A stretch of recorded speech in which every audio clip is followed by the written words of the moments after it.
മുമ്പാട് ഹൈസ്കൂളിൻ്റെ പുതിയ ബിൽഡിംഗ് ഉദ്ഘാടനത്തിനും വേണ്ടി വിദ്യാഭ്യാസ മന്ത്രി ഈ സമ്മേളനത്തിന്റെ ഇവിടെ പ്രസംഗം അധ്യക്ഷൻ ബഹുമാനപ്പെട്ട ശ്രീ അനിൽ, ഈ വേദിയിലും സദസ്സിലുമുള്ള ബഹുമാനിലെ സുഹൃത്തുക്കളെ,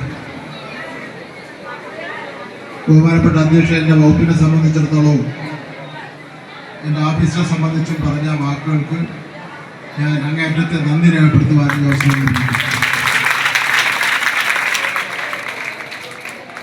അദ്ദേഹം മന്ത്രിയായിരുന്നപ്പോൾ ഞാൻ പ്രതിപക്ഷ MLA ആണ്. അദ്ദേഹത്തിന് മുതലുണ്ടാക്കുന്ന ഒരു കാര്യം ഞാൻ പ്രതിപക്ഷ MLA എന്നതിൽ ചെയ്യാൻ ചിന്തിച്ചില്ല.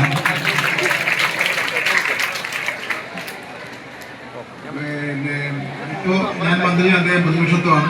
ഇപ്പോഴും നിയമസഭയിൽ വിദ്യാഭ്യാസ കാര്യങ്ങളെ വളരെ പോസിറ്റീവായിട്ട് സമീപിക്കുന്ന സമീപനമാണ് ശ്രീ അനിൽ എടുക്കുന്നതെന്നുള്ള കാര്യം കൂടി ഞാനിവിടെ സൂചിപ്പിക്കുവാൻ വേണ്ടി ആഗ്രഹിക്കുകയാണ്.